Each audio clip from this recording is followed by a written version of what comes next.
ચૂંટણી બાદ પેટ્રોલ અને ડીઝલના ભાવ વધશે આવી અટકળો પર સરકારે આપવી પડી છે સ્પષ્ટતા। પેટ્રોલિયમ ખાતાએ ભાવ વધારાના અહેવાલોને નકારી કાઢ્યા છે। સરકાર કોઈ ભાવ વધારા પર વિચાર કરતી નથી આ દાવો તેમણે કર્યો। લોકોને ગેરમાર્ગે દોરવા માટે પ્રયત્ન થતા હોવાનો દાવો તેમણે કર્યો હતો। નાગરિકોમાં ભય અને ગભરાટ ફેલાવવાનો ઈરાદો સામે આવ્યો છે। છેલ્લા 4 વર્ષોથી ભારતમાં પેટ્રોલ ડીઝલની કિંમતો સ્થિર જ છે।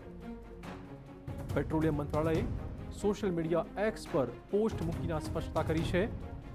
એક તરફ દેશમાં તમિલનાડુ અને પશ્ચિમ બંગાળમાં મતદાન થઈ રહ્યું છે તો બીજી બાજુ ઈરાન અમેરિકા વચ્ચેની અશાંતિથી ઉર્જા મુદ્દે સંકટ ઘેરાયું છે। ત્યારે દેશમાં એવી અટકળો વહી રહી છે કે 5 રાજ્યોની ચૂંટણી પૂરી થયા પછી પેટ્રોલ ડીઝલના ભાવમાં પ્રતિ લીટર ₹25 થી 30નો વધારો થશે। પરંતુ મંત્રાલયે સોશિયલ મીડિયા એપ્લિકેશન એક્સ પર એક પોસ્ટ મૂકી અને સ્પષ્ટતા કરી છે કે કેટલાક અહેવાલો પેટ્રોલ ડીઝલના ભાવમાં વધારો સૂચવી રહ્યા છે।